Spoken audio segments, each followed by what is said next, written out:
he's on. You know, you say you used to do a podcast, right? I did one, but I mean, bro, we're talking about like 2015. You know what I'm saying? So 10 years ago, where it's like before everybody was doing it. Was it even called a podcast? Yeah. Our first episode was super dope. We called it Meeting of the Grinds. Yeah. And it was like, this is before like Grindr came out and grind started having this like connotation. You know what I'm saying? But like, it was a bunch of dudes who did,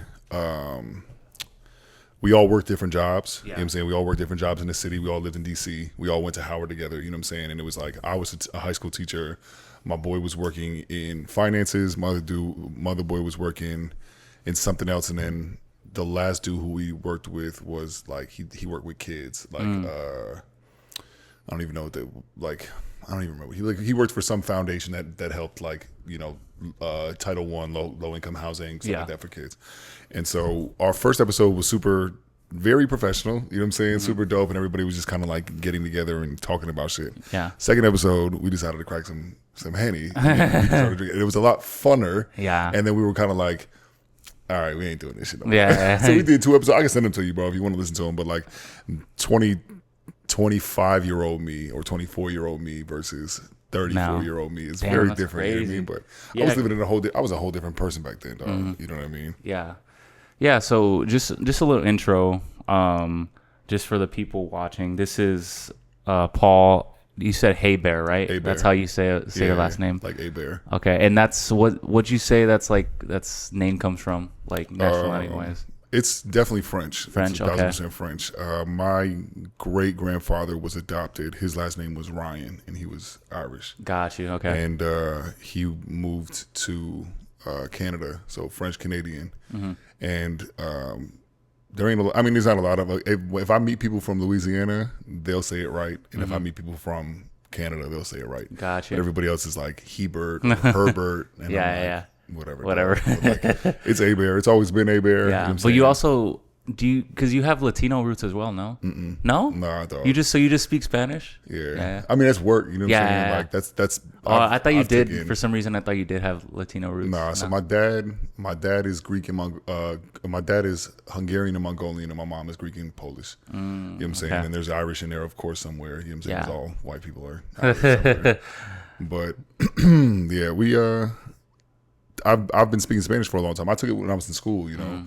But I didn't grow up in a predominantly Latino area. So it was like if you spoke Spanish, it was because you either worked a job where people spoke Spanish, or you know you had maybe a homie or two whose parents spoke Spanish, but like second generation wasn't speaking no Spanish. Yeah, no, I feel that. And so so Paul is actually my I would say my boss. He is my boss. Like technically, obviously he's my good friend, but friends first. Yeah, friends first. But the way I met Paul was, so I don't know if you remember, but I came down. So before I moved to Austin this February, I came down I think in January, and I was just like trying to just apply to different spots and stuff. And I think I had I forgot the day what day it was. I think it maybe in like a Wednesday, but I had hit like an interview at what's that shit called? It was like at Mayfair, like one of those, and that was like no hate on Mayfair or anything, but that I felt like they knew who already they wanted to hire. Yeah, they just had like a kind of open interviews. So they just kind of like did their due diligence, but like my interview was literally like a minute long, and it was just like, I don't know. But anyways, I think I was just in the area, and then I had seen on Powder Room like on Instagram, so I just like pulled up, and like just like anybody else, I have no idea where the fuck it is when I first go. So I'm just like, bro, what the fuck, like, and then I think you were standing like at Manny's, and then I just gave you my resume, and then like. Then and there, I was like, oh shit, like, I don't know, just the way you carry yourself, like, I still remember that, just the way you carried yourself, like, it was just a really good, like, first impression on me, especially, like, going to different spots and not really knowing anybody in Austin. And then, so I think I got your info, and then we were kind of, I had came back to El Paso, and then we were kind of, like, in contact a little bit, but for whatever reason, I think it's because I was trying to bartend off rip. And so I guess we just kind of lost contact. And then I got the job at Uchiba. And then I figured out soon, like, I was not going to be making enough money to fucking sustain myself. Yeah. And then so I was like, fuck, bro, like, I need another job. And so that's when I hit you up, and I was like, bro, like, I'll bar back. Like, I don't care. And then I think you happen to have, like, some bar backing openings. So then, yeah, I just came in, interviewed with Amanda. And then, yeah, bro. And then we just, obviously, I think, this is obviously, like, a long intro, but I just want to give it, like, its due diligence. Appreciate it, God. I feel like if it wasn't, obviously I'd still be in Austin, but I think meeting you has just been like made my experience a lot, whether you realize it or not. It's really fucking helped me being at like here in Austin, especially being new here and just kind of with, because I think we're very similar in a way where like we're both like very ambitious and like we have like a lot of goals, and I feel like we take things like we actually care, and we give a fuck about what we're doing. And so, like, us relating on that level and you kind of, like, understanding me from the jump, like, you told me, like, you know what, like, I know you've done a lot, like, back home, but this is a new city, and you're just going to have to work, but trust me, like, it's going to pay off. And, like, you've told me that literally from, like, the first day. And since then, like, that's stuck with me. And I feel like if it wasn't for that, it'd be... I'm not gonna say like I wouldn't have figured it out, but it's definitely it's helped like so much, you know. Yeah. So I definitely appreciate you for that. But yeah, I mean, we're here like 5-6 months later, and like I feel like we built a really good relationship, and I wanted to have you on because I feel like you just provide like just really good insight on life, and whether it's in the industry, just life in general. I feel like anybody at work just goes to you for shit outside of work, you know. Yeah. So yeah, I want to bring you that to my audience, dude. I feel like that for real, man. Because you never really know, you know, especially in the industry that we work in now. Like you never know if people are being like themselves, or they're like putting on a guise and putting on a mask for, you know, work, or for whatever, you know what I'm saying, in front of whomever they're in front of. But like that's one thing that I've realized, bro. I've been in this industry for a long time. Like when I was undergrad, when I was getting my bachelor's, I started working in clubs when I was 21. You know what I'm saying? So it's like I had been doing it for a long time. You know what I'm saying? So when you move to a new city, and like I remember walking into my first job, and I was a security. I started as security, right? So like this is because you're from New Jersey originally. Yeah, but I went to college in DC. Got you. So I was living in DC. I was working my way through my junior year, and it's before I started teaching. So like before I started making money from what I ended up doing. But I started bouncing, and I worked at like the best club in DC. Shouts to the Park at 14th. I loved the Park on 14th. The Park at 14th. Oh, okay, yeah. So Mark Barnes is like this dude who owns the nightclub in life in DC. Like period. And how is it out there? It's club. Yeah, it's a club, dog. So like he owned one called Love, or at least it was called Love when I lived there, and that's like, I would say like Powder Room is 1/80th of the size. So you got like thousands of people in there every night. Okay, you know what I'm saying? And Park probably has, I would imagine, somewhere between capacity of probably 1,200. Damn. Like somewhere around 1,200, 4 floors, a back patio, you know what I mean? And it's probably changed because I haven't been in a long time. But, you know, I got my start in there, and I remember walking in and doing the exact same thing that you did. And I was like, hey, and I still have it in my wallet too. I took a bartending class, like a course back in New Jersey, and I like finished top of the class and like fastest time to make 12 cocktails. You know what I'm saying? Like, and I was like, oh shit, like I'm 21 now, like I'm legit, I'm fire. So like, I walked into the nicest club in DC, and I was like, hey, hire me. And I sat down with 2 dudes who I had no idea who either of them were. One ended up being the owner, and one ended up being the head of security. And I gave them my resume. I showed them my bartending license. I'm like, hey, like, yeah, I'm trying to work here. And they were like, what you trying to do? And I was like, I'm trying to be a bartender. And they both of them laughed at me. You know what I'm saying? They were like, yeah, you got no experience. Like, I don't give a shit about this this bartender license that you got in New Jersey. Like, we don't care about this. So like, if you want to work, I wasn't big back then, like not as big as I am now, but like I was big. I was athletic build, you know what I'm saying? Like still hooping, still, you know what I'm saying? Like I wasn't playing football at the time, but like I was a hooper. So like I was tall and I was strong enough, and that I wasn't, you know, people wasn't fucking with me. Yeah. So they were like, look, if you want to come on in security, you can come on in security. I'm like, all right, bet. So I started working security at this club, and I worked there for like 4 years. It helped me through my you're at the door, or what exactly? I started on the second floor. Gotcha. And then I became the second floor supervisor. So I was like the head of security on the second floor, and I had my own team, and I fucking loved my guys. But like, there was one of us on every floor, and then there was another supervisor on the patio, and then there was the main guy at the front door. Gotcha. You know what I'm saying? So the team was probably 25 guys. You know what I'm saying? 5 per floor, a few outside, a few in the front. And I loved it, man. Like, those guys really shaped me, and like coming from all over the place too. Like, one dude, his daytime job was he was in the Secret Service. You know what I'm saying? Damn. But at nighttime, he was making a little extra money at the thing. Another guy did 20 years in prison, and he came out and knew Mark from back then, and he was like, and he held him down. You know what I'm saying? And he was in there too, and he was the nicest, fucking sweetest dude. But he was enormous, and he was terrifying. And like, if he looked at you and you're like, oh, this man's gonna kill me. But he just had that presence, you know what I'm saying? But like, and it taught me a lot, you know what I'm saying? Like, just being in DC in general taught me a lot. But working with them at that early age for me was super important, you know what I'm saying? Because you're surrounded by people who made decisions, made the right decision, made the wrong decision, did whatever. But we all culminated at the same place to work at the same time. And I was the youngest by mostly I was the youngest by probably 3 or 4 years, but at the furthest, it was like there were people who were 25 years older than me. You know what I'm saying? And they're telling me like, what the fuck are you doing? You know what I mean? Like, don't do that shit. So I think that really helped me. And then I started teaching, right? So then I became a 9th grade English teacher. So I was teaching at one of the worst schools in DC, which is also one of the worst schools in the whole country. And just to have children's futures in your hands at that age. Like 9th grade, you remember 9th grade, dog? Like 9th grade is so tough. You know what I mean? Like, puberty starts. You know, like you're no longer in the same school. Like, you're not the top of the food chain anymore. You're going back down to the bottom of the food chain. You know what I mean? You're a small pup in there. Because you thought you were the man in 8th grade. You know what I'm saying? And then all of a sudden you come out and you're like, oh shit, like I'm the bottom again. And it's a very crucial time to have effect on you.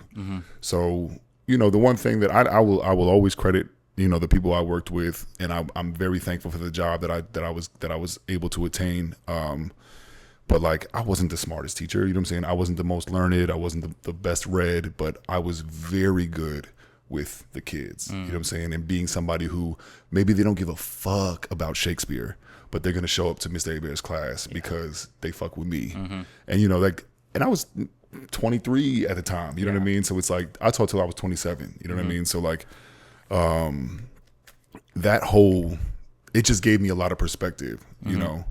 And so, but at that time, like, so even before like going into the industry or even graduating college, like, or graduating high school, what did you envision for yourself?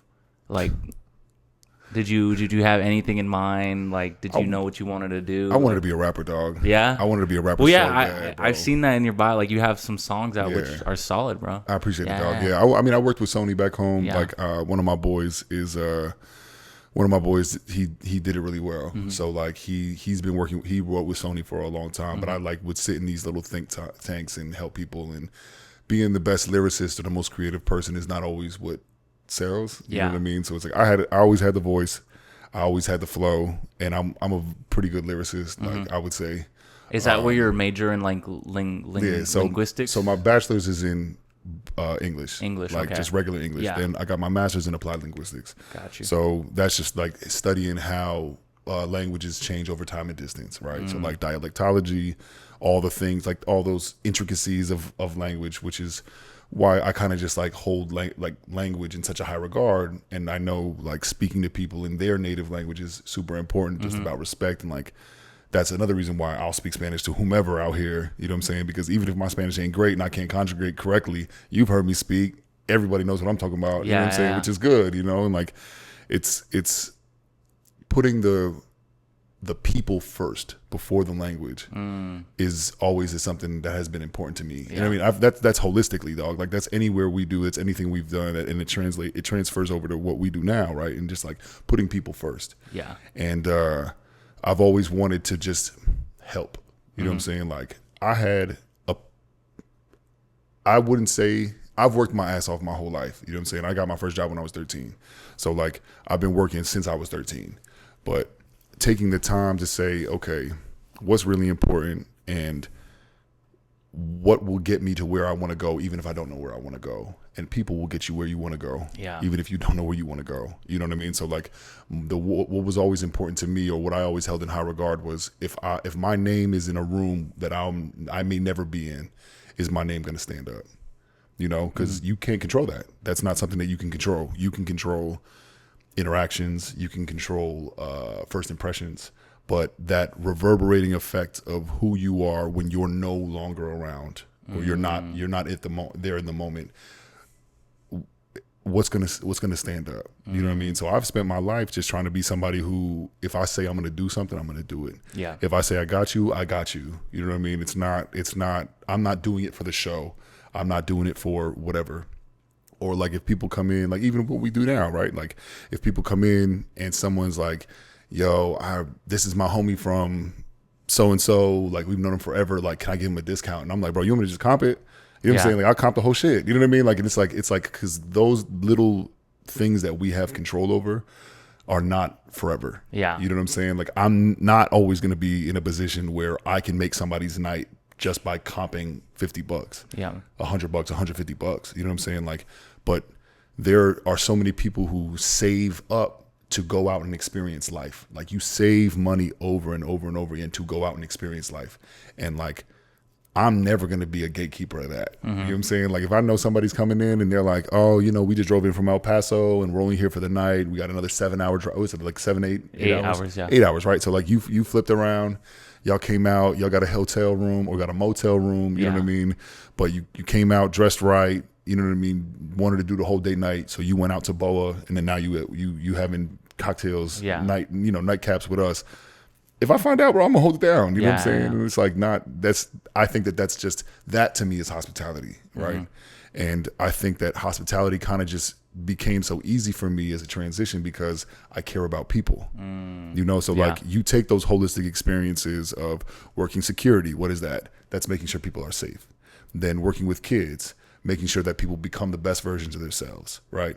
And then you get into bartending and all the other things that I did concurrently, which has always been somewhere in the bar world, making sure that people are enjoying themselves. So you take those three things and you culminate it together into one thing, and that's hospitality. Or at least that's my mentality of hospitality. And I know some people don't care, it's bottom line or whatever, but for me to create this holistic experience for people and say like, okay, if you step into my space, you're gonna be safe, you're gonna be taken care of, and you're gonna have a good time.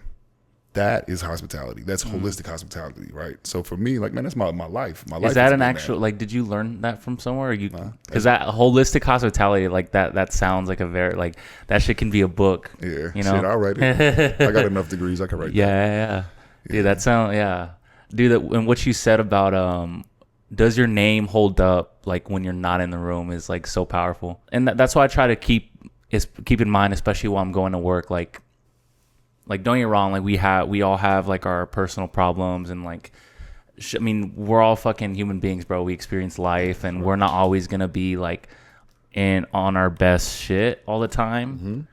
But it's like if I'm gonna go in, like I want to, I guess from my perspective, the way I've looked at it thus far, before you said that, I was like, if I want to go in, like I want to be that dude or that person that comes in, and when people see me when I come in, it's like, oh, we'll be good tonight, you know? Yep. Where it's like, even if shit hits the fan, like it's a rough day, or like just, you know how it goes throughout the night. Sometimes you hit like just crazy like chaotic moments, but he's here, we'll be good, you know? Yeah. And I mean, that's such an imperative start. You know what I'm saying? Because for me, that's what it was too. Because first, who looks at you first is your team, right? Because you have no control over who comes through. You have no control over the person who stumbles upon us on open table, the person who walks into Manny's and goes, oh shit, what's that back there? You have no control over any of that stuff. So what you can control is how people react to your presence, right? And just like you said, like you want people to look at you and acknowledge you and be like, all right, well, Diego's here, yo, we're straight. You know what I'm saying? So for me, that was my mentality for the first year, right? And then now that I've, blessing, like been allowed this promotion and position of power that I'm in now, now I look at it from both sides. And I want y'all to look at me and be like, Paul's here, bet. Like, team is set. You know what I'm saying? Like standard is set, team is set. But then I can turn around and look at this room full of guests and they feel the same way. So that's why I walk around and I shake hands and kiss babies, and I introduce myself to everybody, and I make sure people are having a good time. And bro, for the first, I don't know, maybe 3 or 4 months that I was coached to do that, or told that I had to do that, 90% of people were like, "Oh, this guy's about to throw us out." You know what I'm saying? Because I'm walking up in a suit, or you know what I'm saying, and I'm like, "Hey guys, how we doing tonight?" And everybody's like, "Oh fuck, this dude's gonna throw us out." But now people come through and they're like, "Oh, Paul's here." Like we're like, I want to go there and I want to have my time there because Paul's going to hold it down. Yeah. And Paul's going to make sure the experience is phenomenal. You know what I mean? Yeah. And that shit's important, dog. You know what I'm saying? But it's still that same mentality of saying just like, I want my shit to hold up if I'm not there, you know?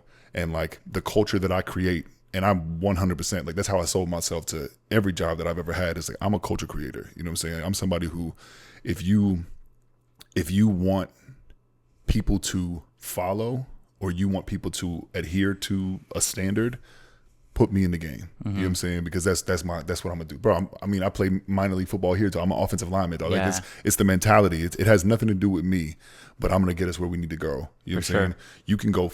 What's the saying? You can go fast alone, or you can go far together. Yeah. Right. So like for me, it's about that. Like I don't care if we have to go over it and over it and over it and over it and over it again, and then 6 months from now, we're still sustaining numbers and doing things, and we're packed out on Thursday, Fridays, and Saturdays, and you know what I mean. Like that's what's important to me now. Yeah, because you kind of get that look behind the curtain, and you see the metrics, and I see the numbers, and I see it in y'all too, like which I love. Like you know, David at the front door. There's a few other people who come up there and they're like, "Yo, what are numbers at tonight? Like, what have we done tonight? Like, what's the goal and where are we at?" Yeah, and you know what I'm saying? People like I always bet David on that shit. He's like, "Oh, we at 16 right now. So like for the night we're gonna do 22." And I'm like, and I'll look and I'll be like, "All right, well we were at 16 15 minutes ago and 3 tables just came in. So we at 19 right now, but I ain't gonna tell him that. You know what I'm saying? I'm gonna let him bet that under and I'm gonna take the over, you know what I'm saying? But like that's where you see what you put out if it gets returned. You know what I'm saying? Because some people come, you know, in any business, some people come in and want their paycheck, you know what I mean? And that's what they there for, punch in, punch out, and that's it. You know, simulate through the shift. And that's my antithesis. You know what I'm saying? Like I'm present in the moment. You know what I'm saying? 'Cause you don't know how many moments you get. You don't know how many experiences you can make just by going over and shaking a hand and saying like, "Oh, I see y'all are on a date night tonight." You know what I'm saying? Like, thank y'all for spending it with us. Yeah. And that's huge, bro. Like I've been on the receiving end of it, and now that I'm starting to go to like nicer places, I'm starting to see like what actual hospitality is. You know what I mean? Where it's like I go into some place and I'm like, I went to BOA in DC, and so the BOA we have here is the same. There's a bunch of them. So like the LA, there are a lot of major cities. Got you. I'm gonna cheers you too, dog. I know you appreciate you for making me this ranch too, dog. Cheers, bro. Salute, bro. Cheers.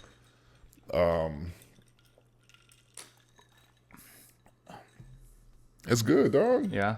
Yeah. I was a little heavy on the lemon or the lime. That's fine, bro. I mean, it's Texas, bro. Yeah.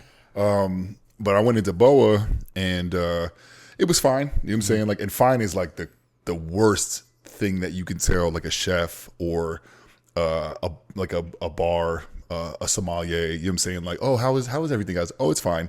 Like that's like a stab in the neck. You know what I'm saying? Yeah. Like fine is such a passive aggressive word in culinary terms and in hospitality, where nobody wants to be identified as fine. You know what I'm saying? Like that's like it's terrible. That's somebody telling you that you're like a half step above shit. Yeah. You know what I'm saying? You know what I mean? It's a very backhanded thing. So like service was fine. The dude was trying. He kind of disappeared a little bit. There was a cop car had its lights on through the entire building, and it was just blaring its lights, like flashing red and blue lights into the building for 40 minutes. You know what I'm saying? So, and that's nothing you can control. Like you can't do anything. If it was me, I would have went over there. I would have tried to draw the curtains. It was already nighttime. You know what I'm saying? Like just like little things where I'm like, okay, what would I do in this situation? Because the entire dining room is just being flashed by sirens and lights for 25 minutes. Damn. And you just got to figure something out. You know what I'm saying? Nobody did anything, don't care. You know what I'm saying? The food was good. The drinks were okay. You know what I'm saying? Like it was all right. Overall, it was a decent experience. So on my way out, I seen this dude with a suit on, who was coming in. And I had left an umbrella inside, so I went and got the umbrella, and I came back outside, and I was like, hey, man, like, just curious, like, are you the MOD, which is now you know that I know, like, I'm kind of showing my hand that I work in the industry too, right? So MOD, and he's like, oh, well, I'm the GM, I'm here tonight. And I was like, oh, cool, like, great, man, like, I've been to BOA in Austin before. And he smiles, and I'm like, and he's the GM for the BOA in Austin. I'm sorry, we wasn't at BOA. I'm tripping. We was at Trulux. I was at Trulux. They used to be right by each other. So gotcha. Trulux moved now, but I was at the Trulux. So he was like, I'm the GM at the Trulux in Austin. And I was like, oh, I haven't been since y'all moved. Like, they just moved buildings. But he was just doing like he was doing a solid. So I asked him, I was like, oh, so what are you doing in DC? And of course he looks at me, he goes, yeah, this place just needs a little fine tuning. Right. And I'm like, okay, so you're coming from one that is, you know, known to be renowned, good service, you know, quality, everything. Yeah. And he was like, so how was your experience tonight? And I was like, it was all right. And he was just like, he smiled and he was like, yeah, I'm going to be here for a few more days. And I'm like, cool. You know what I mean? But like, you have those conversations. And I was like, oh yeah, like I work for Lobos. I'm at my powder room. And he was like, oh, so like I slid on my card and he's like, yo, whenever you want to come to Trulux, let me know. You know what I mean? And it's like, that's where I'm at now. Like, cause bro, I'm not rich. You feel me? Like, I'll tell you, you are going to be a bartender in the coming shifts. Yeah. You know what I'm saying? You're going to make more money than me. It's 50% of that staff, 60% of that staff makes more money than me. It's not about that. You know what I'm saying? Like, I'm not a rich guy. I'm not somebody who like goes out and shows off shit like that. But like, I enjoy nice experiences, right? All of my experiences that I've had here have been beneficial to me because of I help out when people come to my space. You know what I'm saying? So it's like, I'll go out and I'll go to a nice dinner that shit should be $400 and I might pay $60. You know what I mean? Because they hold it down because they know who I am. But it's like, that's work ethic, right? Like those are the things that nobody talks about because everybody's worried about what they take home is and what's it like after taxes and, you know, like after tip out and all blah, blah, blah, blah, blah, blah, blah, blah, blah. And it's like, bro, you can go and have great experiences in some of the best places here if you just shake hands and you make yourself known. And if somebody comes in, you acknowledge them. You make them feel important. You know what I'm saying? And I don't mean that like fake it. I'm like, actually take the time to acknowledge somebody's existence and them being in your space. People can go anywhere they want. They can go to Mayfair, they can go to Devil May Care, they can go to Juniper, you know what I'm saying? Like they can go 1,000 places for an experience. So every time someone comes to us, and we have a ton of repeat customers, you know that. Like, we have a solid return. I'm going to let people know, like, I appreciate y'all for coming back, you know? Whether I'm there on Tuesdays in some J's and a t-shirt or like on Friday and Saturday on the 9s with the suspenders on, you feel me? Like, I'm going to let you know, like, I appreciate y'all for coming and spending this time with us because you can spend your money anywhere. Exactly. I think people lose sight of, especially like working in the industry, you sometimes lose sight of the fact that people they can spend their time somewhere else and they're paying, especially at Powder Room, they're paying a heavy chunk of change to get a drink, you know? And so like, I think with that perspective, and you also don't know like that could be, they might not have a lot of money, like you said, and they could be saving up for this experience. Yeah. And they chose to come there on that day, and you're there. It's like sometimes you just have to have that perspective of like, you know what, why not make this experience like good for them, you know? No, there are some of the nicest like restaurants in the world that, like, let's say they have a 6-month, 12-month, 18-month waiting list. There are people who research like on their teams. And that person will be there in the morning time and they'll be like, all right, we got, you know, just like we pre-shift, right? So it's like, all right, guys, we got 67 reservations for 266 covers tonight, right? So there's somebody in some of these super nice restaurants where maybe they turn tables and they have, I don't know, let's say they have 60 covers of the night and it's 150 people or 200 people, right? Yeah. But like 60 covers is your max. Like you cannot take more than 60 reservations. That's just what it is. There is somebody on that team who goes through and they research every person every single day.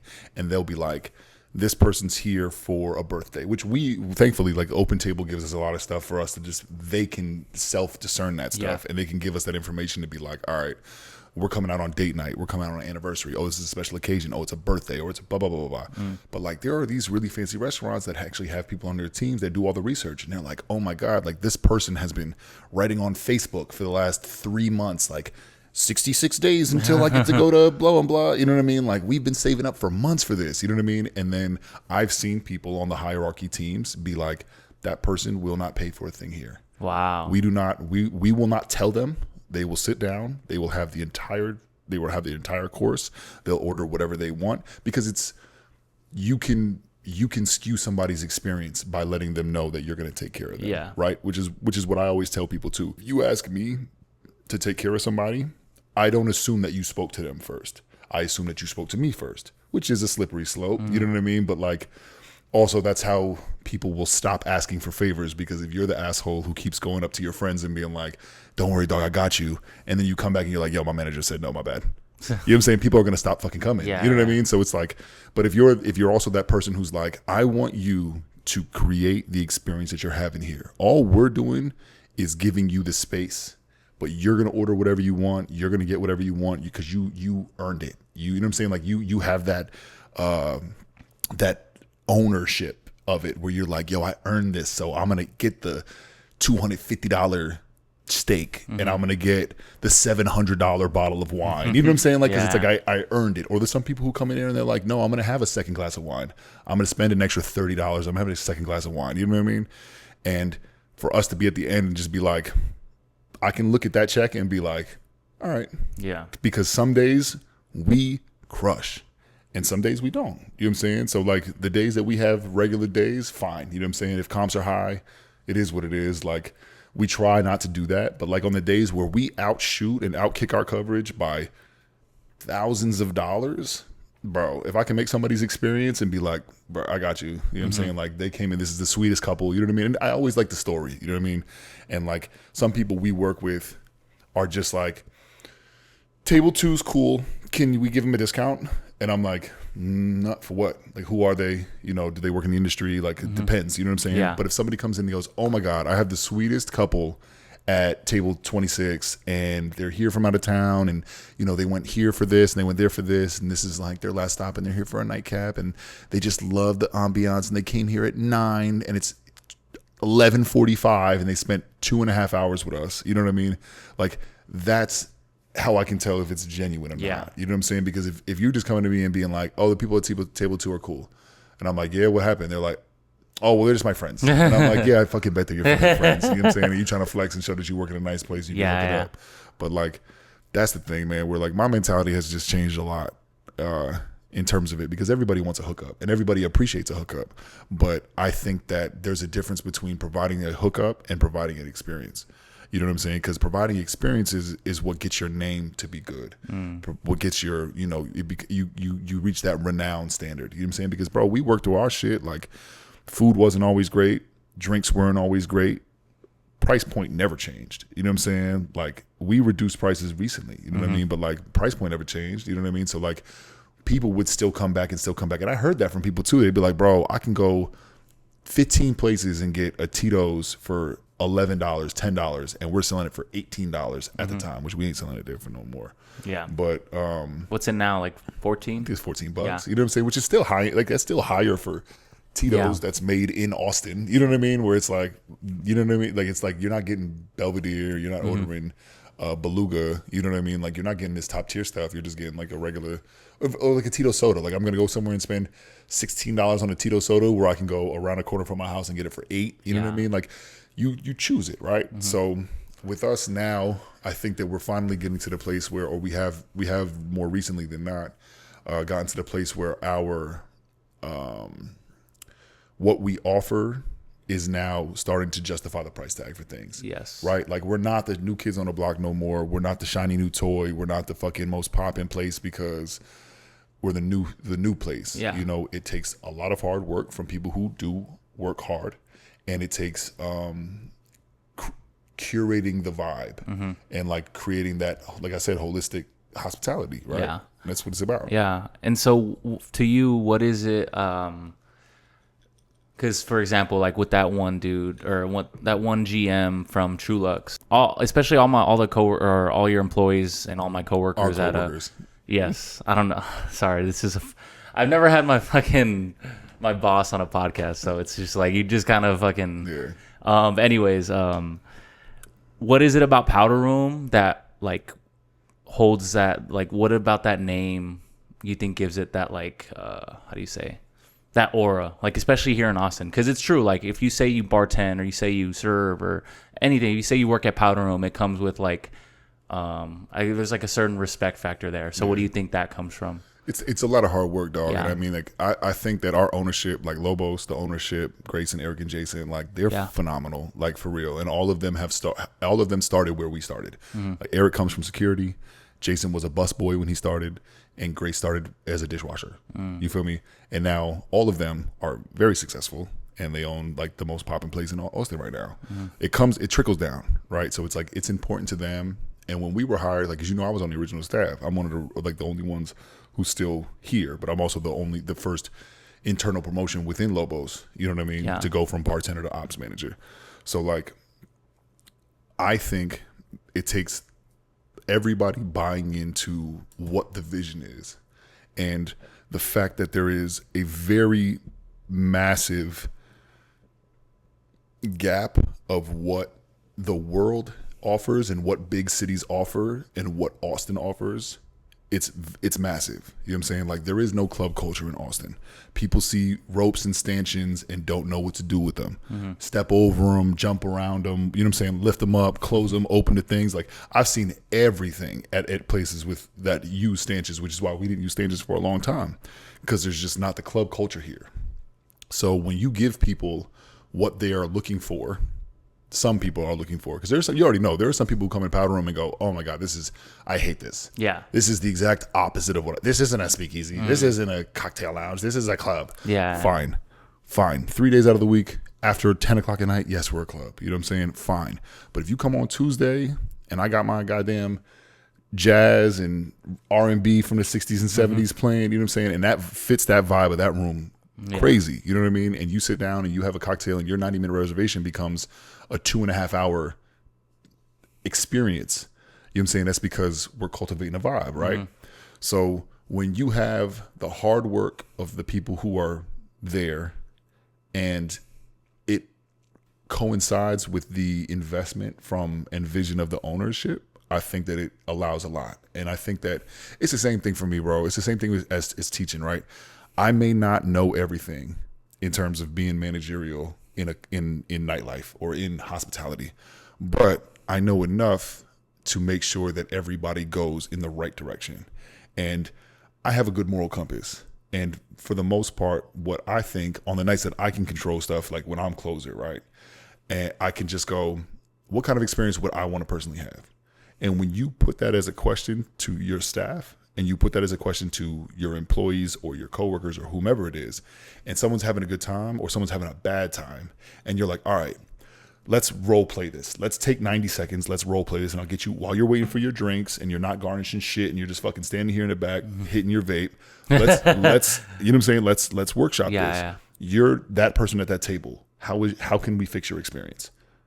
Oh, well, you know, like, the chicken tenders came out late, you know what I'm saying? So like, let's take the chicken tenders off the bed. All right, boom. You know what I'm saying? Okay, like, it's their birthday and they haven't really said anything, so like, let's send them some 7% shots. You know what I'm saying? Bet. Even this week, right? So like, this dude had a birthday party. We sat him at table 4. Table 4 is one of our bigger tables, so he was supposed to have 9 people. Him and his shorty showed up. That's it. The entire rest of his party stood him up. Nobody came out for this man's birthday. So server came over to me. She told me what happened. I comped this whole bill. You feel me? Like, because that's shitty. You know what I'm saying? Yeah. Like, I can't control your friends. I can't control that. What I can help is, you came into my place to celebrate your birthday and none of your people showed up. I don't want that vision to be the last vision that you have of my establishment. You know what I'm saying? So the least I can do, I'm going to take care of your bill. I'm going to send you on your way. You know what I mean? I'm going to give you something on the way out. You feel me? Tell you happy birthday. Come over, shake hands, acknowledge you. Thank you for coming in. And, you know, I won't say it, but passively, maybe you should fucking get some better friends. You know what I mean? But like, damn. And like those are the little things, bro. Like life is just moments, dog. You know what I'm saying? And there are some times where we get so caught up in the shit that you just don't realize how important these little moments are for the people who you're interacting with. And everybody's dealing with shit and everybody's doing something. You know what I'm saying? Like we just happen to deal with people who are not working. You know what I mean? Like it's literally, we're the ones working when everyone else is partying. Mm-hmm. You know what I mean? And you have to have a different level of like self accountability and like self-knowledge and self-worth to work in hospitality and service. Yeah. Because you quote unquote miss a lot. Because you're working the experiences of other people. You know what I'm saying? And like they're strangers and you don't know them, but like you can be the person who gets caught up in being like, fuck, like it's my birthday and I don't really want to be here right now, but like I know I need to work. Or you can be the person to be like, yo, you know what? Like it's my birthday. There's probably 10 tables tonight that it's their birthday too. I'm going to turn this shit into a fucking party. Yeah. You know what I mean? And it's like, it's just like having that mentality difference, dog. And that it comes with experience and it comes with life. Yeah. And as you get older, you realize it more, you know, like instances and moments, they come more and more fleeting as we get older, dog. You know what I'm saying? These big things, like when you're young, every milestone is your biggest milestone, right? Like you're like, boom, you're hitting that, you're doing it. You know what I'm saying? You graduate middle school, you graduate high school, you make the team, you know what I'm saying? Like whatever it is, you know what I'm saying? Like you hit those milestones. And as we get older, those milestones become way farther and few between. And so that's why people kind of hyperfixate on birthdays or holidays or vacation or whatever, because there aren't these things that they get instant gratification for anymore, because it's not set up like that. The world ain't like that. You know what I mean? So like, if we can take those times with people who are coming in, because bro, we've had people in their 80s, you know what I mean, come in and have a great time, and we've had people who just turned 21 come in there and have a great time, and vice versa too, right? Where we've had people who kind of haven't had a good time and it isn't what they expected. But like, again, you can work with what you can work with. So like celebrating people's moments and allowing for you to be that kind of catalyst of change to make a good experience a great experience, or a bad experience an okay experience. It's a lot of power, dog. Mm-hmm. You know what I mean? And it's like, that's what I think kind of has changed for me in just trying to find like reason and passion. And like, I'm naturally goddamn good at my job, you know what I'm saying? But like, I ain't teaching no more, you know what I'm saying? I ain't saving lives right now. I'm not, you know what I mean? I'm not trying to belittle what we do, but when you find your passion in those things, it gives you this imbued sense of worth that's different. You know what I'm saying? Intrinsic self-worth or extrinsic worth from people who are around you, right? Yeah. And that's something that, like you said, bro, like that's what I try to control, you know? And it's like, I want people to be like, I want to work with him. You know what I mean? Because I'm not the top of the totem pole, you know what I mean? But like when I'm there, people know what's up. Mm-hmm. You know what I mean?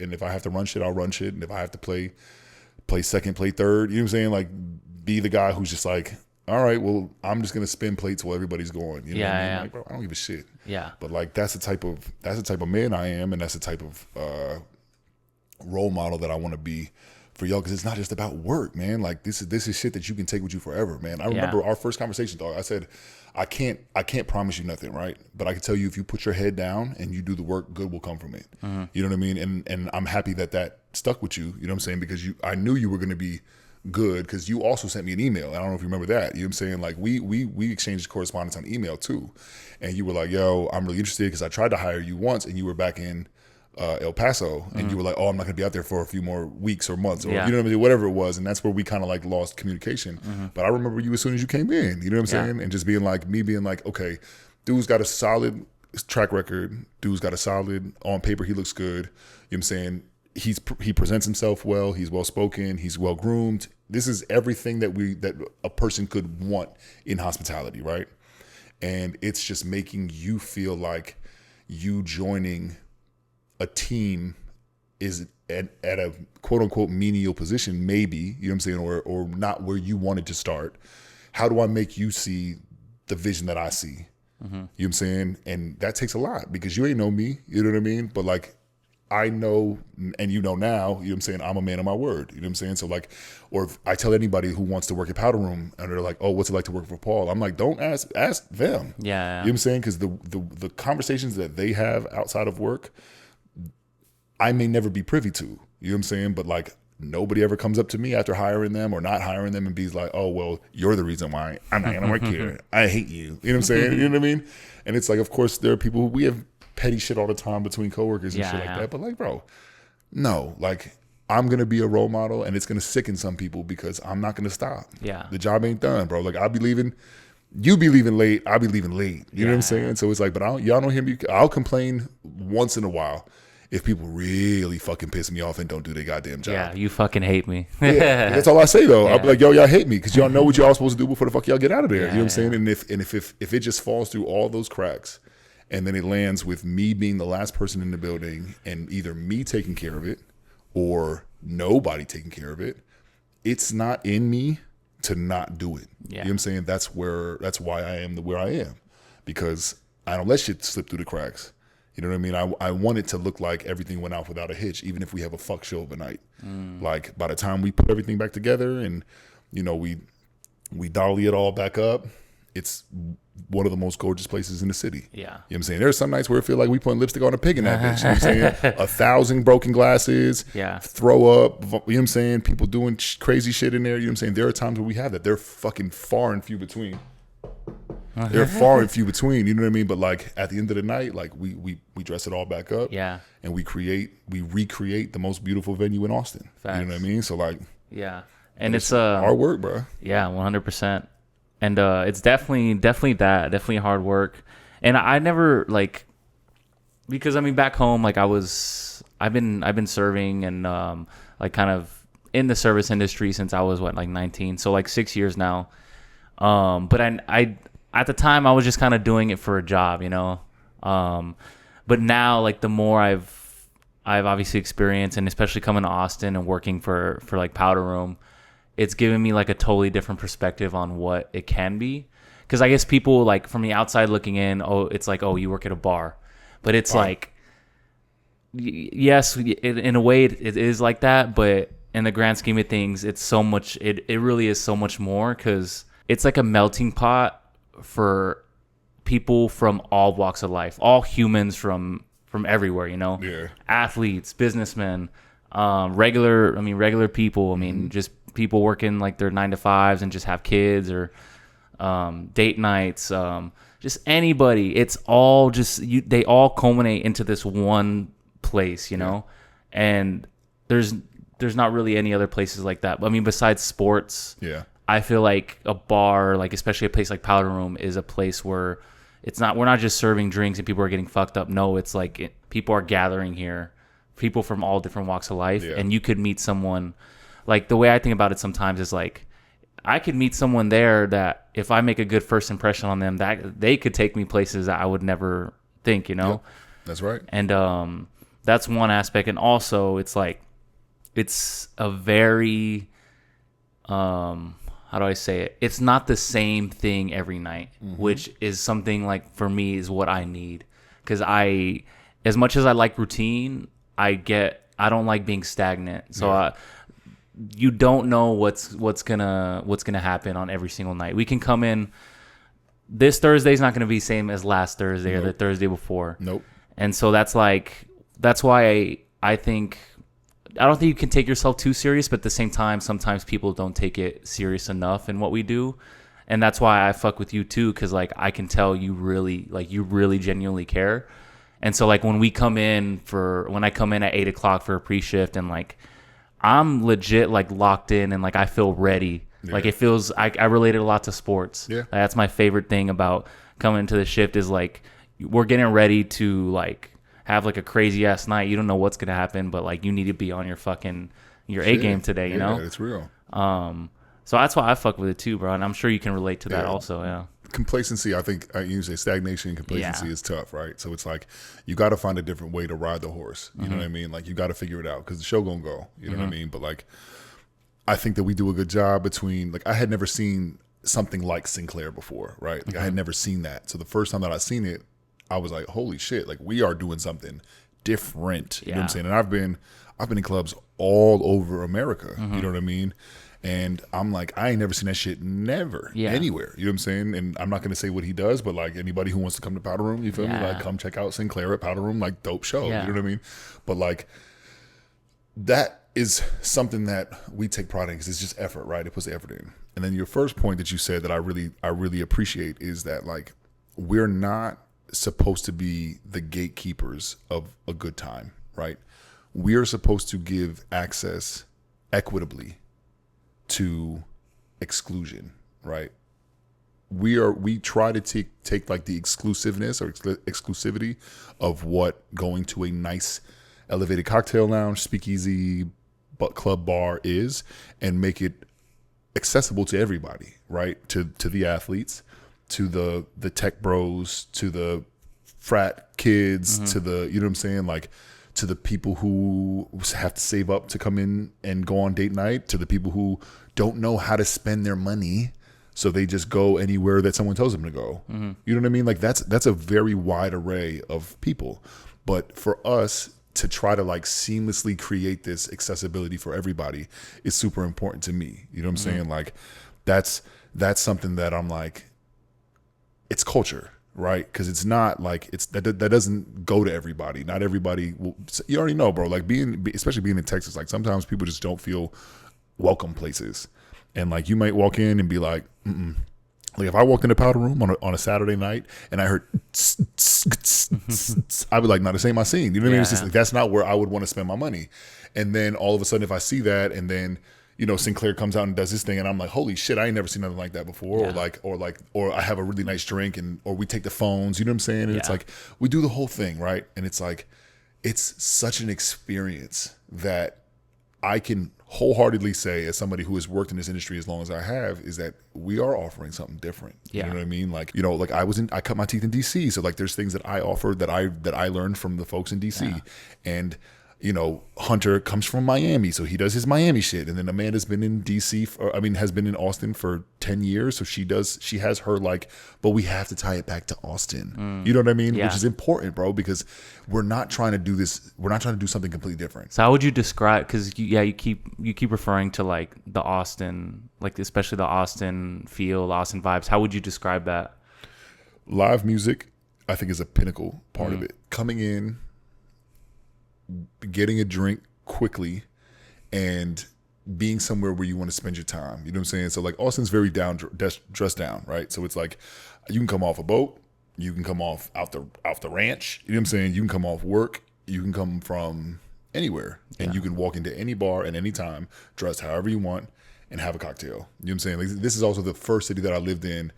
I've been to London before, and London has a very similar drinking culture to Austin too, where it's like, oh, it's 11 a.m., like we're gonna start drinking. Like it's Tuesday, and at lunch I'm having a Guinness. You know what I'm saying? We're here, I see the same thing. Like people are like, you and me can go to lunch with 5 people, and we all work a day job, right? We're all sitting down, and it's like, I'll have a Coke, I'm gonna have a Sprite, I'm gonna have some tea, I'm gonna have a beer. All right, I'm going to have a beer. All right, fuck that. I'm going to have a beer. I'm going to have a beer, and I'm going to have a beer too. You know what I'm saying? And it takes one person to just do like that. And then all of a sudden, it's like now everybody's like the drinking culture here in Texas is big, bro. Yeah. So like for us to be able to say, all right, it's important that we know that we kind of put ourselves around this bubble of knowing that everybody wants a drink all the time here, which is why we're open 7 days a week. You know what I mean? Like there are bars that are open 3 days a week. There are bars that are open 4 days a week, 5, 6, 7. Yeah. And like us being a 7 is very advantageous. You know what I mean? Like it was aggressive when we started. We were like, bro, being open, coming out of COVID and being like, oh, we're going to be open 7 days a week. I was like, bro, y'all sure? I'm like, y'all don't want to see what y'all got first? And they were like, nope, we're going to hit the ground running, open 7 days a week. And I was like, and there were some Monday, Tuesday, Wednesdays, Sunday, Monday, Tuesday, Wednesdays that we ate shit. You know what I mean? But like in the grand scheme of things, we're doing great. Dude, you know there's not a single day at work where it's like we don't at least get one, like just one pop, you know? Mm-hmm. And I mean, that's tough, bro.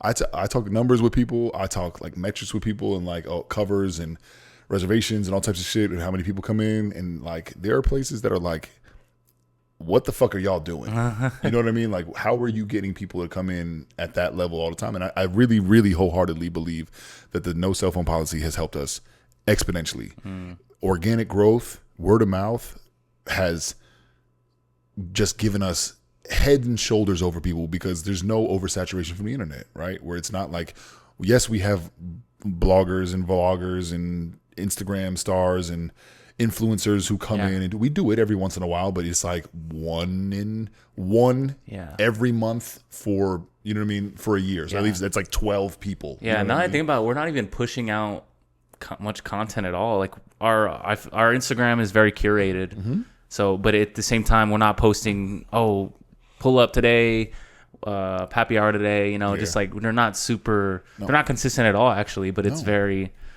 I guess they have a plan behind that too, you know? Yeah, I think that there's definitely, there's a method to it, right? And there's an ideology behind it. But like, even us still using like hard signs and like hard signage for us to like promote stuff. Yeah. When you walk into Manny's, what do you see? You see the Manny's menu, and then next to it says, starting now, Powder Room happy hour 4 to 6.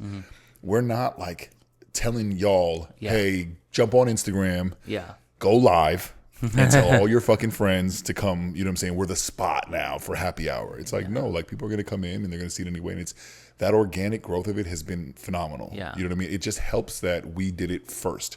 So like we were open before the Comedy Mothership, right? And then Comedy Mothership started doing it. I remember the concert at Moody where Bad Bunny was like, no phones. And everybody had to like do the little Ziploc bag thing. Yeah. You know what I'm saying? And it changed because then Moody decided to start like giving artists the proprietary access of saying, yo, it's your call. If you want people to have their phones, cool. If you don't, we will back you. And we just happened to open 2 months before Comedy Mothership, and you know what I'm saying, or like around the time Comedy Mothership started doing it. I think they may have opened before us because I don't know, because I left Mayfair.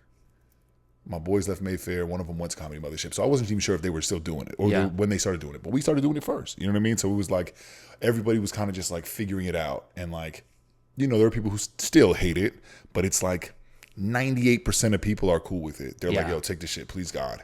You know what I'm saying? I don't, like, let me unplug for a little bit. And then, you know, if you ever go back behind a host stand and you open them little doors up, bro, people's phones just be, and you just see all the lights going off of people trying to hit them. And they're like, not a care in the world.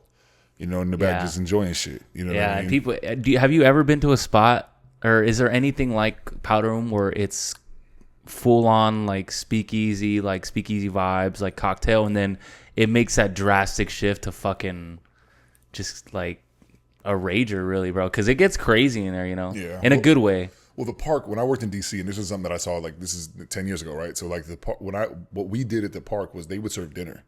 So, like, first floor, second floor, you could sit. I mean, the whole place you could sit, but, like, there was seating areas everywhere. Yeah. And then at 10 o'clock, the entire security staff would work our way from the top floor or from, like, the bottom floor all the way up to the top, removing all furniture.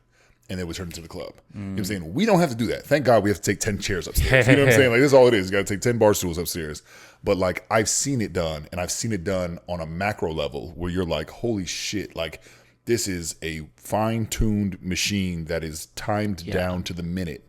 And everybody's going, all right, cool. And like for us, we get to play it a little bit softer. Yeah. And be like, okay, it's Thursday. We only got 175 covers tonight. So, like, maybe we're going to leave the stools down. You know what I'm saying? Or like, okay, fuck, it's Monday and these people decided to get bottle service and now we have a club full of people and we do $4,000 in the last hour that we're open. You know what I mean? Where it's just like nuts. And you're like, all right, move everything. It's fucking Saturday night. Yes, Monday, we're all scrambling. We don't know what the fuck. Oh shit, we're not set up for none of that shit because it's fucking Monday. Yeah. And we just figured it out. You know what I mean? But like being able to take those experiences and like that's why I tell everybody, dog, like any new hire that wants to come in, I don't give a fuck if they just want to work Mondays and Tuesdays. Awesome. Your training will happen on Thursdays and Fridays and Saturdays, because at least it will give you perspective, and you'll be like, oh, well, I never have to do that shit again. Mm-hmm. Or in the instance, like we did have somebody come through for bottle service on a Monday one time, and they brought fucking eight bottles. You know what I'm saying? You did 8 bottles on a Monday, bro. We were. I'm glad I was there for that, because I had never experienced it. Yeah. Right? And it's just like you can't make that up. You know what I'm saying? Like, you can't make that up. You can't prepare people for that, especially when we're pushing the agenda, or like we're pushing the identity of being this upscale cocktail lounge during the weeks. You know what I mean? Like, oh yeah, people appreciate the custom glassware and the garnishes and the double strain and the dry shakes, and you know what I mean? Like, all the things that we do, that the person who's standing all the way in the back of the bar and just watching the entire time is going, okay, this place is legit. They're doing it up. But then on Fridays and Saturdays, when it's just Lalo soda, Tito soda, Lalo soda, Tito soda, and it over and over and over again, you're like, okay, cool. Like, you get the reps in, but like, it all prepares you for whatever. Because at the beginning of our conversation today, it's a different thing every night, and you never know what to expect, bro. And it's exciting, you know what I'm saying? It's exhilarating sometimes, you know what I mean? And of course, like, no one ever wants to feel like they're not prepared, right? So like, you try to train like you play, right? So like, don't go 50% when you know that you're never going to play at 50%, like, unless you hurt or whatever it is, you know what I mean? But like, you don't train at 50%, like, get the reps in, you know what I'm saying? Make the moment worth it. Like, don't stand around and do shit, because there are going to be nights where you're not going to be able to go to the bathroom. You know what I'm saying? Because the line's out the wazoo. Yeah. You know what I mean? Like, you're too busy. You got 1,000 things to do. You know what I mean? Like so like, don't live in the lulls. Expect to get your ass kicked 1,000% of the time, and you'll be ready 1,000% of the time. Yeah. You know? And it's like, but that comes with work ethic, bro. Like, that's something that I try to like instill in folks, and be like, yo, if you never see me standing around unless I'm up in the DJ booth checking on Nick, you know what I'm saying, or checking on Sinclair, or like something like that, or I'm at the front door. But even if I'm at the front door, I'm still checking IDs and greeting people and thanking them for coming for their anniversary. You know what I mean? So it's still work, but it's like, yo, how many times you see me in a dish pit?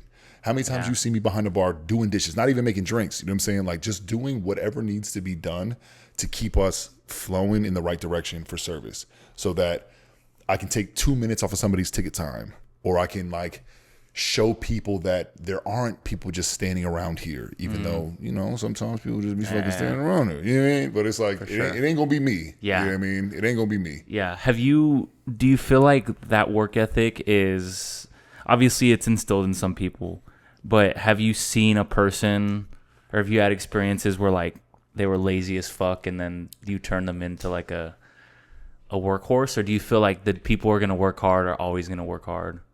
I think I think it depends. It's the same thing, right? Like, if you ever have a great teacher that like made you like something, and it's like, I suck at math. Like, I've never been wrong with numbers. I'm very good with money. Like, monetarily, math, I'm phenomenal. But like abstract math, failed it. You know what I'm saying? Like algebra, I was terrible. Didn't even look at trigonometry. You know what I'm saying? Like, I can't, like, my brain doesn't do it. It doesn't compute that shit. Yeah. If you tell me that A and B can both equal the same thing on a number, I'm like, no, this is bullshit. You know what I mean? It's just, so I say all that to say, like, there are kids that I knew, or like there are like students that I had that I made English their favorite subject, even if they fucking hated language arts before they got to me. You know what I mean? It's the same thing at work right now, right? So like, I've had people who we've unfortunately had to let go.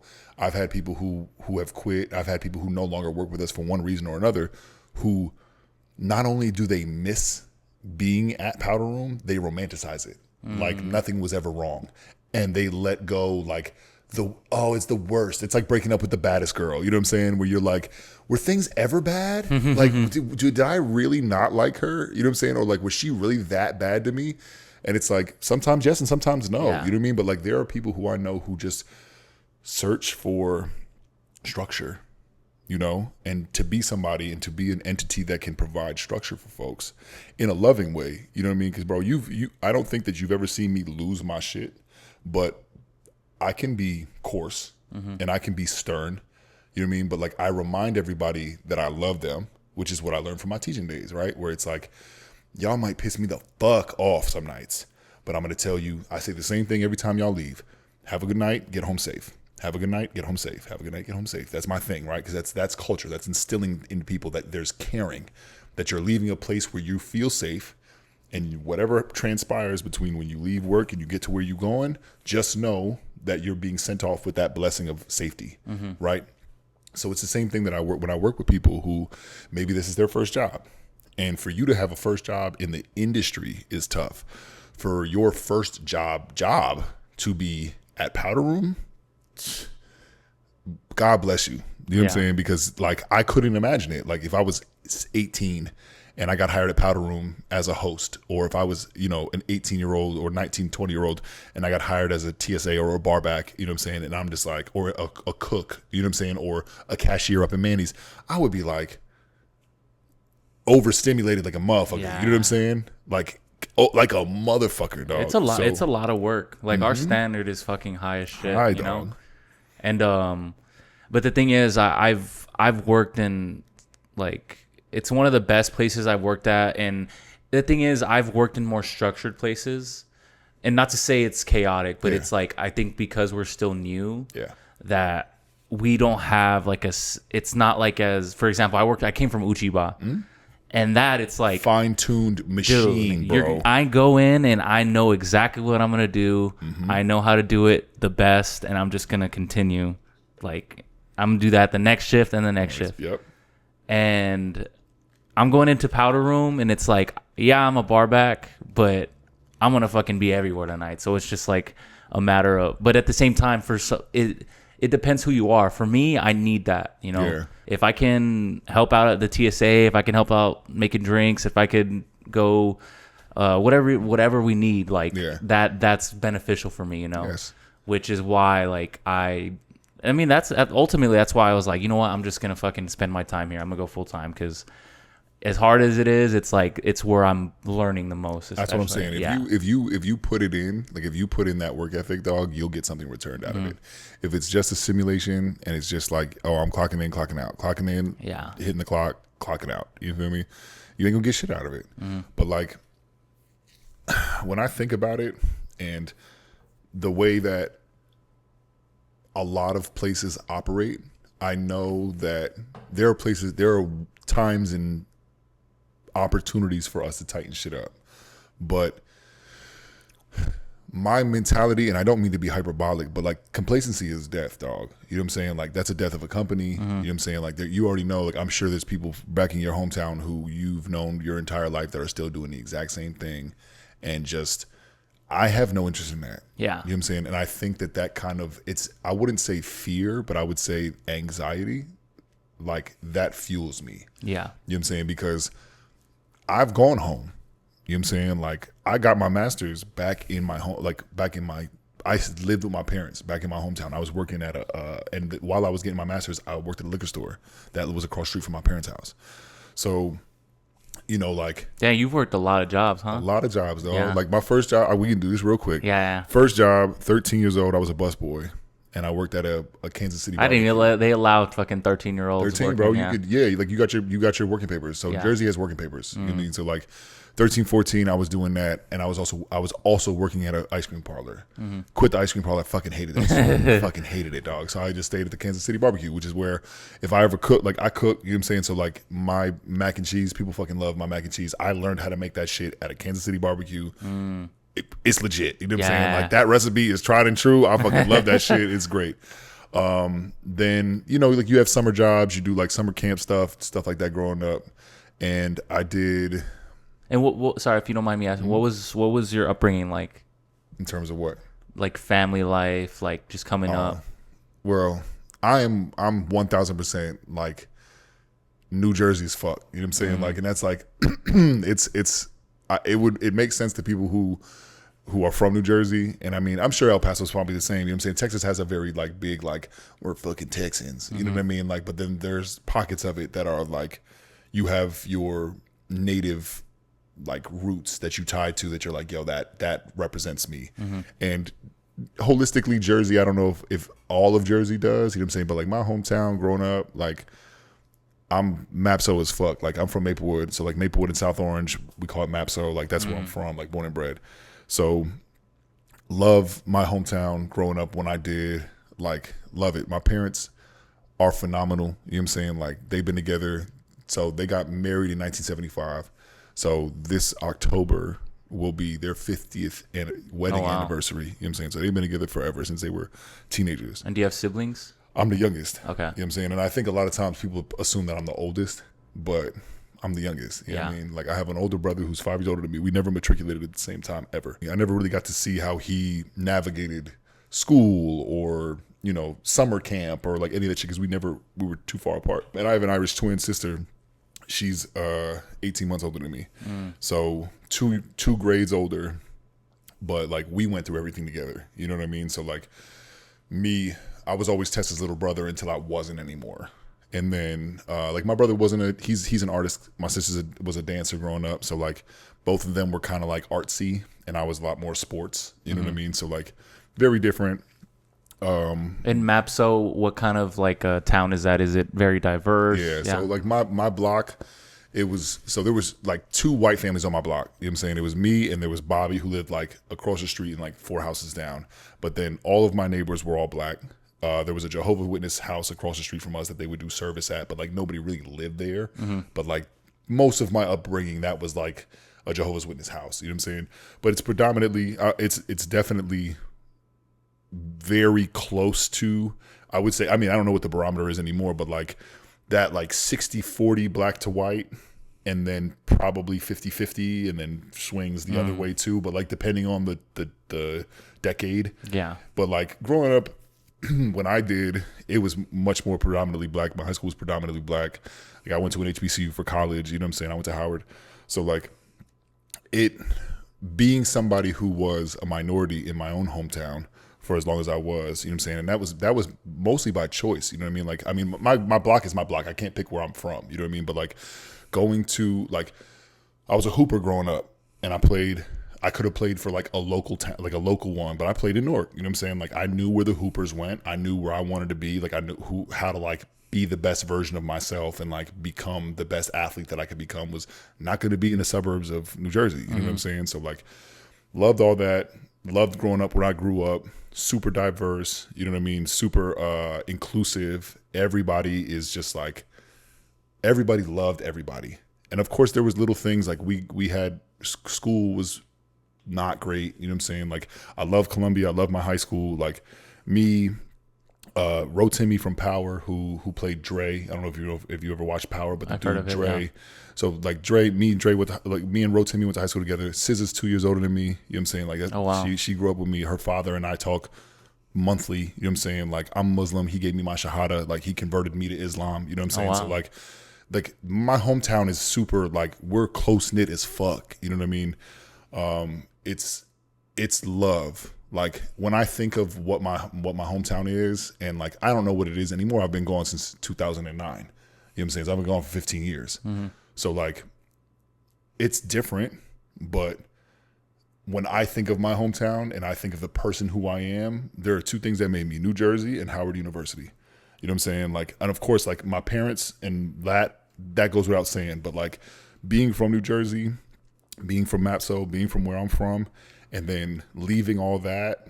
And I was the only one who left. Like my father's a New Yorker. My mom's from New Jersey. They didn't leave until they retired, like 2 years ago. So my brother went to school in New York. My sister went to school in New York. And how far is the city from you? On the train, 30 to 40 minutes. You know what I'm saying? Okay. Driving in, it's less, but the traffic sucks. You know what I'm saying? So like we grew up literally right outside of New York City. You know what I'm saying? So like that's like New Jersey gets a rep of either being like, if you're from South Jersey, you want to be Philadelphia. And if you're from North Jersey, you want to be New York. Bullshit. You know what I'm saying? Like New Jersey, it's its own thing. Like we are 1000% our own thing. Like, of course, but it's hard to identify that because people just think like Jersey Shore, or they think like, you know, Housewives. I don't know shit about New Jersey. It's Sopranos, you know what I'm saying? Like all that shit, you know what I'm saying? Which is a lot of white culture, you know what I'm saying? It is, but like there's so much more, you know what I mean? Like there's so much food and there's so much like just different cultural identities. Like I grew up around majority Caribbeans, you know what I'm saying? So I had a big Trini and Bajan and Haitian, like everybody growing up. So like everybody understands patois. You know what I'm saying? Like if someone's getting yelled at by their parents in patois, you hear it. If you know the bad words in Creole, you know what I'm saying? Like, you can stream stuff together in that. So it's like, I think that's kind of like where my interest in language came from just because of that. But like, or like I have friends who are Igbo, you know what I'm saying? Like Nigerian, and that you have that whole experience. So like growing up and people are having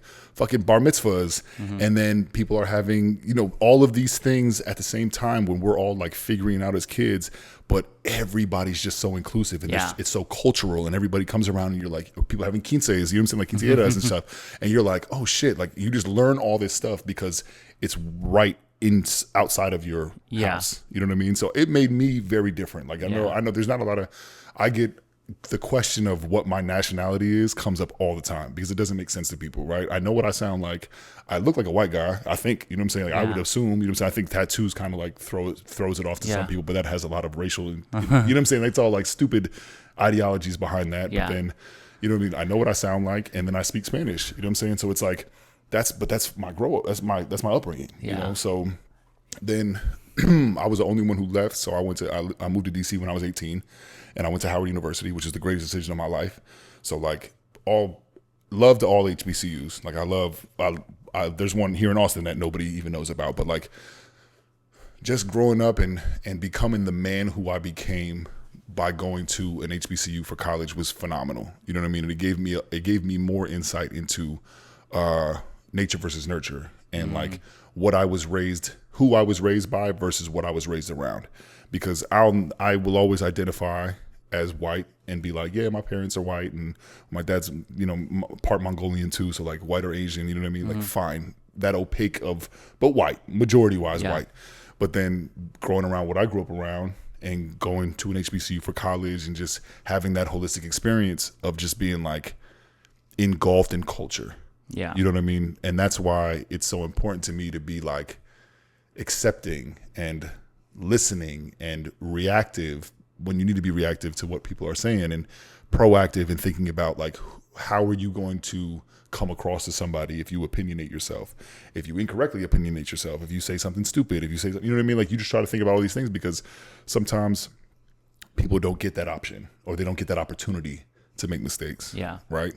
So like, I would say that going to just being I guess brought up in a very multicultural background, I think it's the best thing it could do for someone. Yeah. Because I feel like for me, and I guess some of my best friends that I grew up with, like I think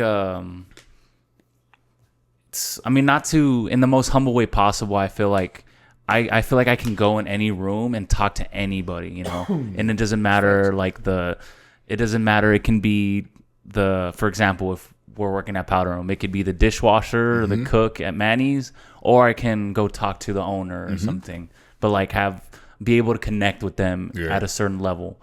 I don't think that's possible without, and even different races, you know, being able to connect with, you got the black folks, white folks, like Asians, just Mexicans, like being able to connect with every single one of those. Like, I really feel like I'm so grateful to come from that background because it's really allowed me to develop some of those characteristics where I can.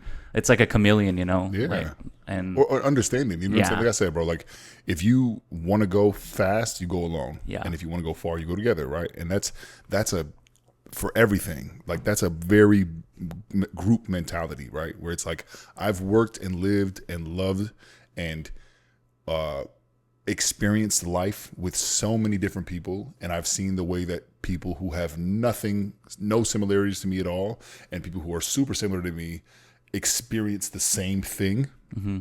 And it gives you insight on life and what's important and what's, you know what I mean? Like what opportunities are placed to people, you know what I mean? And that's key knowledge for just being a human. Like just being a good person and a good human is just that empathy of being like, all right, cool. Like this might be the only opportunity that I ever have to do this. And there are some people who have that ideology a lot. Yeah. You know what I'm saying? And like they're always blessed and always, they're those like the most positive people, right? Where they're like, oh, I'm just so happy because I never thought I would ever be able to do this, right? And there are some people who are like, yeah, it's great, but like, it's whatever. Yeah. And I'm like, and that's super toxic. You know what I mean? But like to the person who is always given the opportunity doesn't shine as much. To the person who has to work for that opportunity every opportunity is the most important opportunity. Yeah. So just having that like experience that you kind of like everybody gets, and I think that it will help you navigate your life as a better person and as a better human. You know what I mean? And I think that it shows in my actions, and the way that I like to do things, and the way that I like to work, or I like to live, or I like to like experience things. You know. So for you, what do you feel like when you look back on your life, and it can even be, even right now, what's like the hardest thing you've had to overcome, like internally?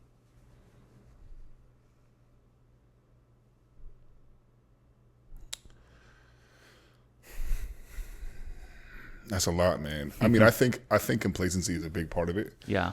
I was the man in my hometown, bro. I was a fucking man in my hometown. Like, I was homecoming king. I was prom king. I was the guy who got, what are they called? Superlatives.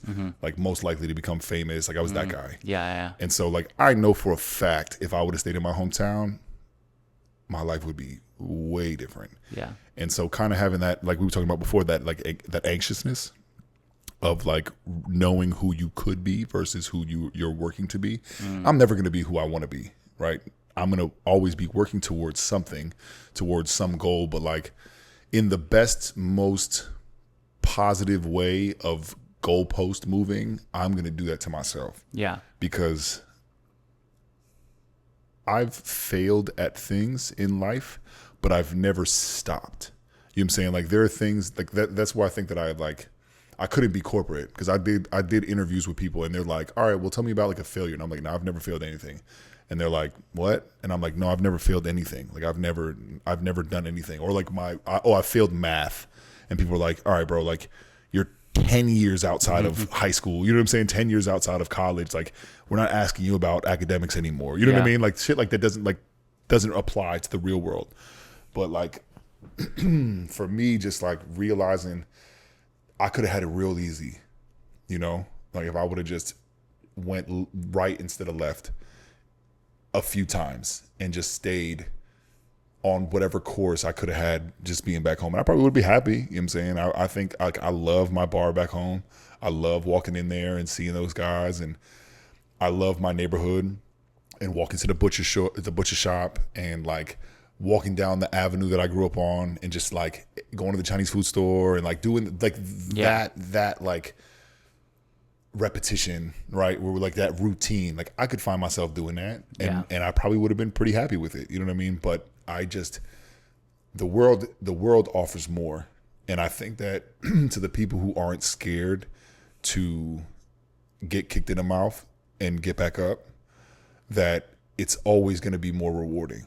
Yeah. You know what I mean? Like there are some people who are just scared of failure, bro. But like I said, you can be somebody who can identify failure and be like, oh, I could have done this instead of that at this moment. Or you're the person who just takes it and makes it applicable knowledge and says like, all right, bet, like I'm never gonna put myself in that position again, or I'm never gonna allow for this to happen. You know what I'm saying? Like it's never gonna happen again.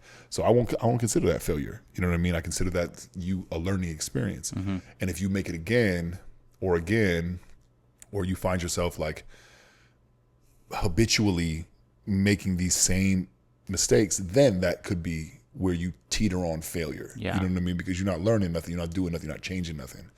But I don't know, man, like applicable knowledge is big for me. So like knowing that I had to get the fuck out of my hometown, even though I love my hometown, and like I have fucking New Jersey tatted on me, like I have like my Instagram handle is, you know, about my hometown. You know what I mean? Like I love New Jersey and I love Mapso. Like I love my hometown, but like staying there just wouldn't have been it for me. Yeah. You know? So like I think that, and I mean you feel like you miss things. Like I'm the only one who moved away, right? So like I missed things with my brother and I missed things with my sister and I missed things with my parents because I was the one who was gone. You know what I mean? But I was only in DC, so I was only like 4 hours away. But like the life that I lived up until to where I am currently in life right now, I wouldn't give back for anything. Yeah. You know what I'm saying? I have I misstepped? Yes. Have I like not made the right decision? Austin was tough for me, bro. moving here was tough, dog. I tried to do the tech thing. I tried to do like the 9 to 5s and like do it the right way. And that shit was trash. Yeah. You know what I'm saying? So like it brought me back to service and it brought me back to hospitality. And now like I'm who people look at as like a success story here. And it's like Instagram, bro. Like people see the highlights, you know what I'm saying? People see your posts when you want them to see your posts. Yeah. They don't see what you're doing 300 days out of the year when you're doing, you know, when you show people what you did 60 days out of the year. Yeah. You know what I mean? So like I've experienced a lot here, and I mean like I had to recreate everything here. Like I'm in a new role, new career. I had to recreate my whole network. You know what I'm saying? Like I have people who walk in, like people, it was a girl who walked into Powder Room this weekend who I haven't seen since college. You know what I'm saying? She didn't even recognize me. And then as soon as she I was like, holy shit. And she was like, Paul? And I was like, bruh. So like that was great. And I love when people who knew me from Jersey or knew me from Howard come to Austin, because they don't know shit about Austin. Most of them, you know what I'm saying? A lot of them are like here for work. That's like majority of it. Like they're here for work, or like they're in Houston and they heard that they should come up to Austin for the rodeo, or like they should come up for F1. You know what I'm saying? Like something that is pulling them up. South by Southwest, ACL, it's pulling them up. And then they hit me and they're like, "Oh, Paul, like you live in Austin, right?" And I'm like, "Yeah." And they're like, "Oh, like can I pull up and like see you?" And I'm like, "Yeah, for sure. Come to Manny's." That's what I say to everybody. I'm like, Manny's, and I give them the address. I tell them that. I don't say Manny's Powder Room. I don't say Powder Room. I say Manny's. And they pull up, and it's always so funny because their like initial expression is always like, okay, so like you manage like a sandwich shop. You know what I'm saying? And it's super like, okay, you have a job and like you're successful in your job because you're like running the place, but like I don't really get it. Yeah. And then we open those fucking doors and they walk in the back and they're like, holy fuck. Yeah. And they're like, yo, this 1,000% tracks. You know what I'm saying? So like it's such a awing experience for me, and that like does it to me every time that I see somebody that I haven't seen in a long time and they come out here and they see what I do now. They go, holy fuck, this place is beautiful. You know what I mean? Like, great job. Like, clearly y'all are crushing it. And two, they're like, this fits you. You know what I mean? Just to be somebody who like harbinges good times and like make sure that everybody's just having a phenomenal time. Like that's just so naturally me. Like the protector in me, the socialite in me is just like, I just want to make sure people are having fun. You know what I'm saying? Yeah. So like it's a very cool thing that I lived all of these different lives and I had all these different experiences and careers and all these things that brought me all this experience for me to be really fucking good at my job now. You know what I mean? You can't teach people to be charismatic. You can't teach people to be the light in a room. Like those are things that I've heard. Like I'm not tooting my own horn. I'm not trying to be braggadocious, but like naturally I'm very gifted at. You know what I mean? Like it's always been something for me that I haven't had to work hard to be that guy. Yeah. I have had to work hard to be the good guy, to be the right guy. You know what I mean? So like that stuff is where it also just kind of gets important. You know what I mean? Like you can be both. There are people who are naturally gifted and a lot of them either become cult leaders or manipulators or like it's always like a bad thing. You know what I'm saying? But like with us, like with what we work in, you know what I'm saying? You have a lot of those same characteristics, you know what I'm saying? Where you're just somebody that people kind of gravitate to and they want to know what your insight is on something or like, what was your take on that thing that just happened 15 seconds ago? Yeah. You know what I mean? Like people want it. And it's like, you can't box that shit and give it to people.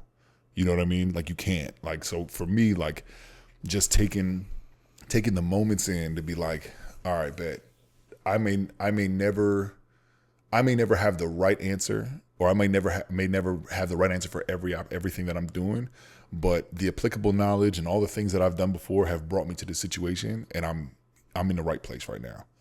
You know what I mean? So like, I work my ass off, dog, and you know that. You feel me? Like 100%. I think anybody will tell you, like I'm one of the hardest working people in that building. You know what I mean? But like, just because the work is easy doesn't mean you can't be hardworking.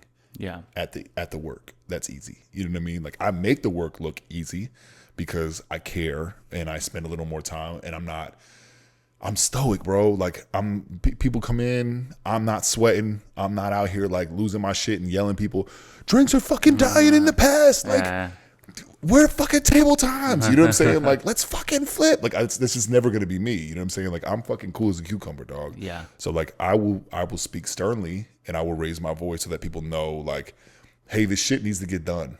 You know what I mean? But like I'm my fucking shooting hand even killed straight. You feel me? I'm out here chilling, dog. Because I feel that. We don't work in life or death. Yeah, you know and you have to be, especially, not everybody is, but it's fucking goes a long way when you work in a place where there's like I said, tons of moving factors in that place, you know. Yeah. And so for you, what is looking forward at the next few years for yourself? Like, what is something you're really working towards? I love my parents, dog. I love my parents, bro. And they work their ass off a lot. You know what I'm saying? And my parents are still working, and they're both in their 70s now. You know what I mean? Well, my mom will be 70 in November, but like my dad's 71 now. He'll be 72, and my mom will be 70. But like for me, like they always made sure that we could do the things that we wanted to do, but I don't think financial freedom was ever like a thing. Like we could always go on vacation if we wanted to go on vacation. We always had Christmas presents, you know what I'm saying? There wasn't no meals missed, you know what I'm saying? Like I'm not trying to say none of that. But for me, I always wanted to learn a little more like financial stability and like financial freedom and I can move and shake, bro. When I'm telling you, bro, Austin was hard for me. When I moved here, I was making my first job here. I was making $250 bi-weekly. $250 bi-weekly. All right. And I wasn't just supporting myself. You know what I mean? Like I can make it work with nothing because of my parents. And like, I know how much they would work to make sure that we had whatever we wanted to. So like money for me is never hard. You know what I mean? Like it's not hard for me to be financially responsible. What I would like is financial freedom. So like I would like to continue to go and not worry, like not live paycheck to paycheck. I would like to be, if I want to go on vacation, I want to be able to go on vacation. You know, like I want to be able to say like, all right, I got X amount of money saved for a rainy day. Austin's expensive, bro. You know what I'm saying? Like I pay a decent amount of money. Like you got a nice apartment. You know what I'm saying? Like I have a nice apartment.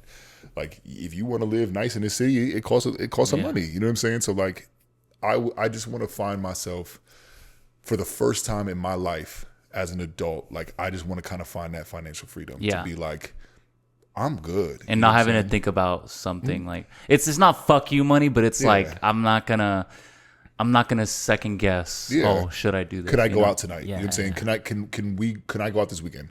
Can I go out Friday, Saturday, Sunday, Monday, you know what I'm saying, and just fucking do whatever I want. You know what I'm saying? Like that's just kind of stuff that I want. That's where I want to be. You know what I mean? Like my money is tied up where I know my money's tied up at, and that's on me. You know what I'm saying? Like that's on me to be responsible for. Like, but if I can make it shake with $250 bi-weekly, I can run somebody's portfolio for their job. You know what I'm saying? And I love Lobos for that because, you know, looking at my resume or looking at my past, like I don't think that they would have known that, but like I ain't never been wrong with the money. You know what I'm saying?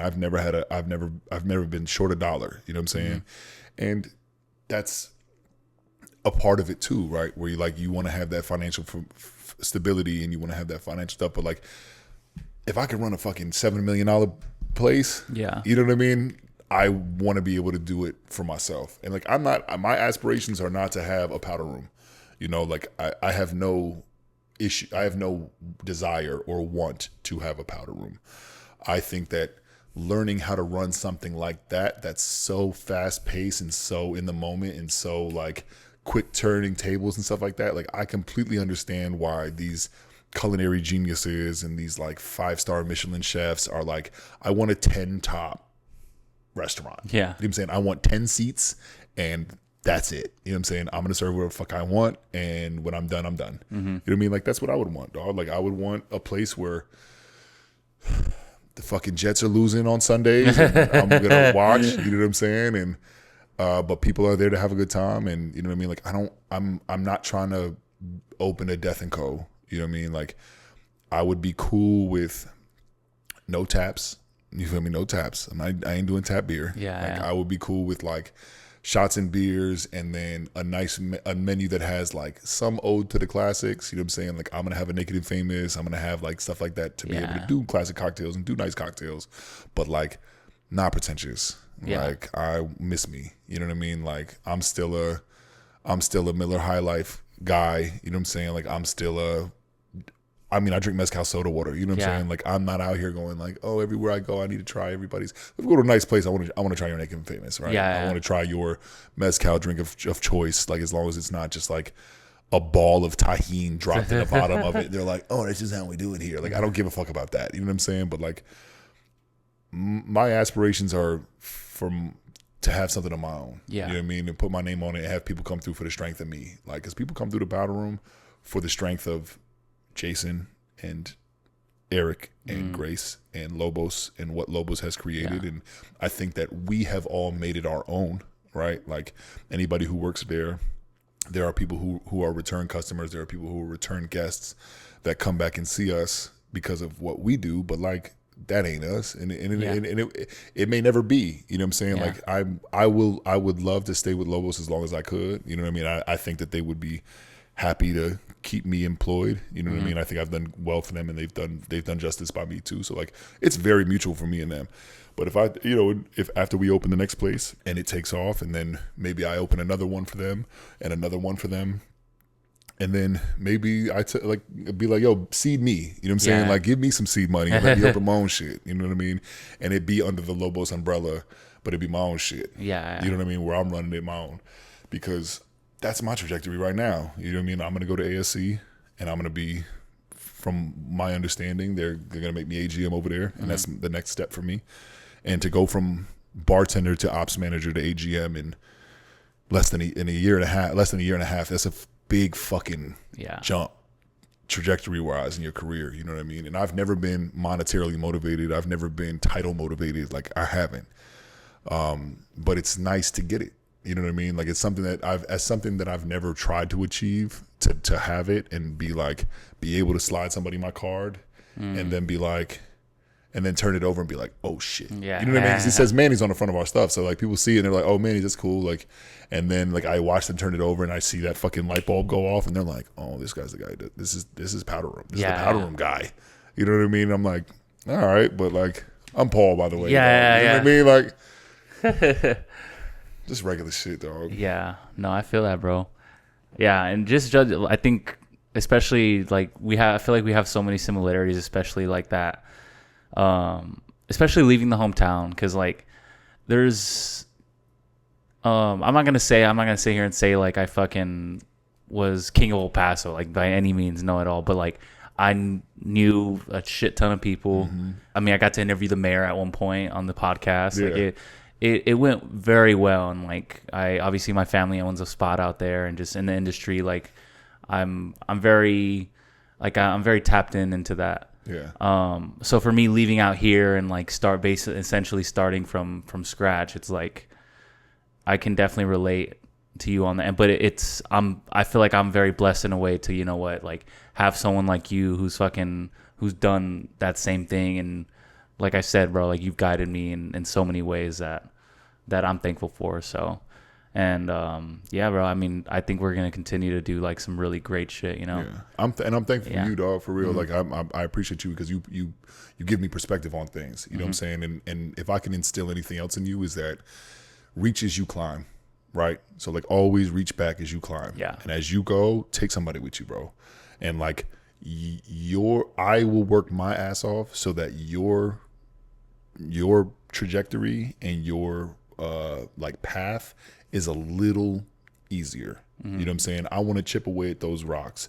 I want to lead block. You know what I'm saying? Like send me through the fucking hole first so that I can get somebody else so that you can get through and pop for an extra 15. You know what I mean? Like that's the mentality that you got to have. And if you want to be, bro, like I'm not going to tell anybody how to be successful. You know what I'm saying? Because I don't think that I've hit any kind of pinnacle of success yet. I think I'm doing well for myself right now, but to be a good person and to be a good human, which is the most important thing in my life, like that is my intrinsic drive, is to be that. So like if I can do a little bit more for you to make your path a little easier, just remember that when you get to where I'm at. Yeah. And remember that when you get past where I'm at. You know what I'm saying?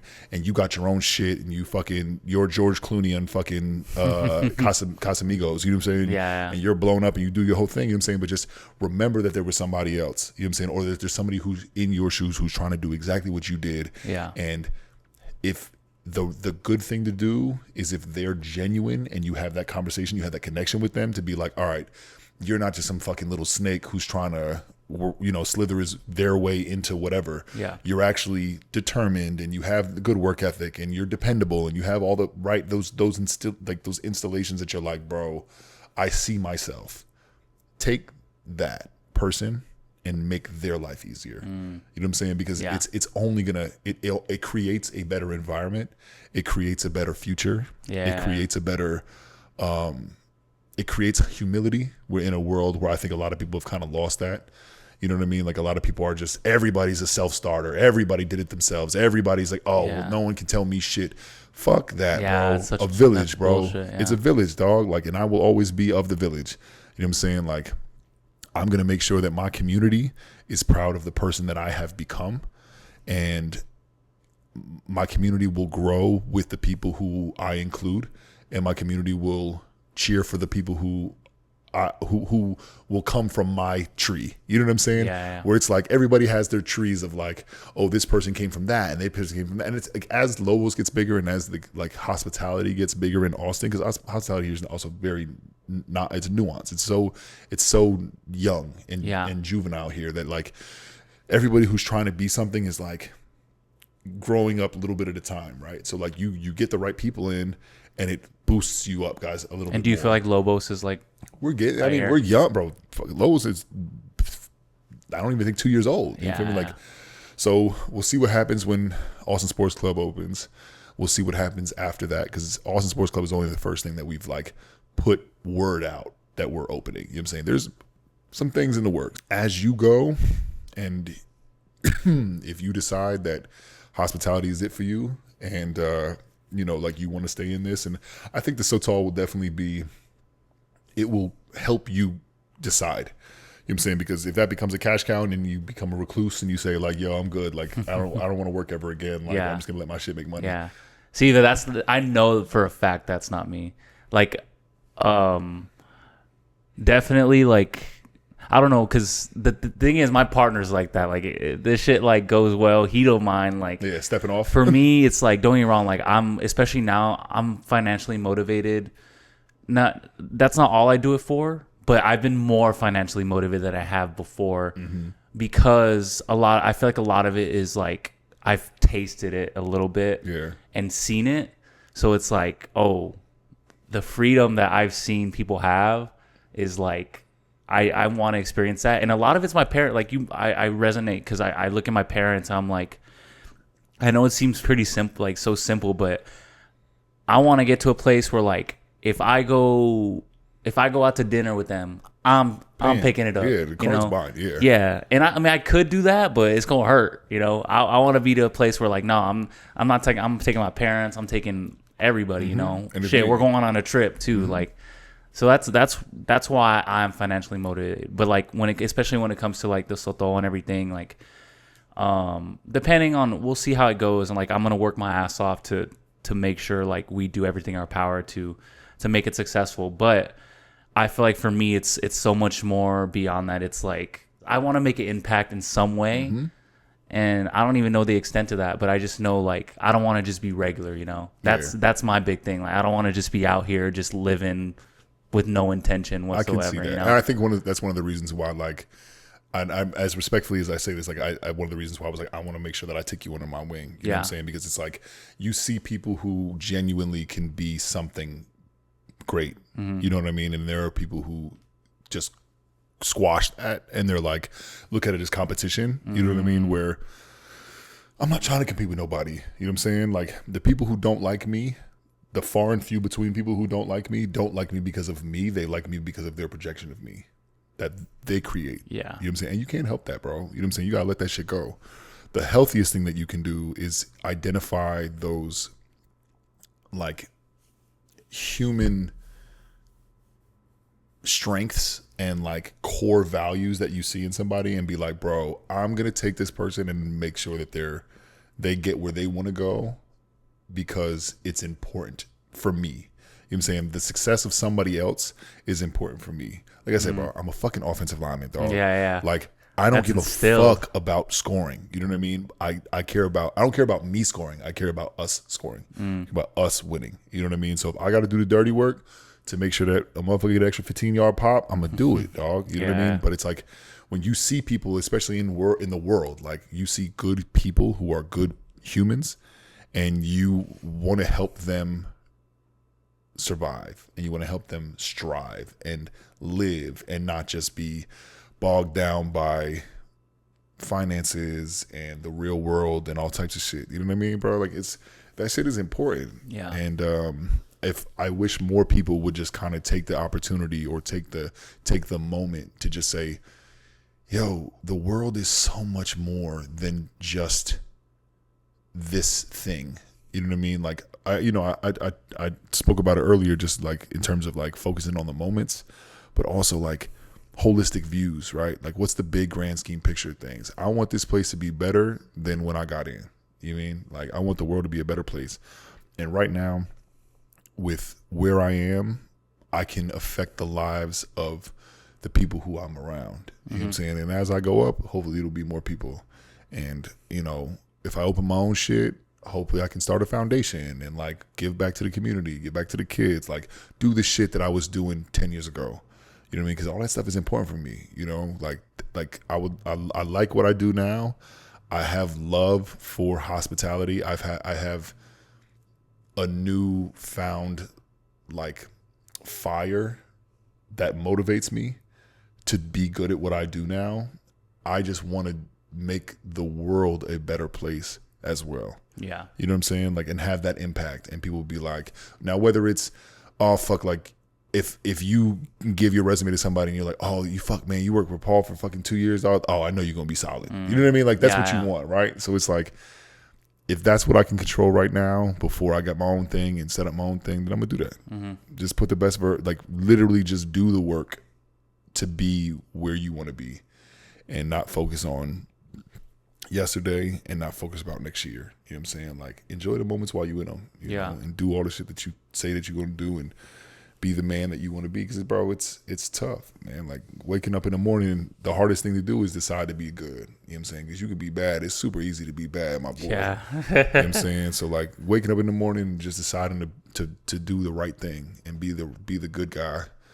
Like that's what I want to distill to people, you know? Fuck yeah, bro. Well shit, that is, damn, I forgot. I think it's episode 76. Not a second. Hold on. Let me see. Episode 76. Bad. Yeah. Episode 76 with Paul Hebert. And yeah, man, that was I'm glad we got to make this happen. Me too, dog. Yeah, hell yeah. I know hell yeah. We tried to make it happen last Monday, but we had a very eventful Sunday that that wasn't possible. But that's another thing about working in the industry, man. You could I think for me, thankfully, I know myself well enough to where like if I go too crazy, it's gonna really affect me. So like I'm very, and that's the thing is like when people, because obviously our coworkers like to do like a lot of stuff, and like I feel like I say no to a lot, but it's not because I don't want to hang out. It's just like I know I should not. Yeah. Also, I don't know how some of them fucking function, dog. Bro, I'd be like, dog. Well, I know how they function. Yeah. It's a very different thing, but hey, you know what, man? It is. You'll find it, dog. Yeah. You know what I'm saying? You navigating the city, you've done well so far. You know what I'm saying? So like, don't think about missing out on stuff. Like, there's gonna be hella more shit. Yeah. Hell yeah. We'll see y'all next time. Appreciate y'all.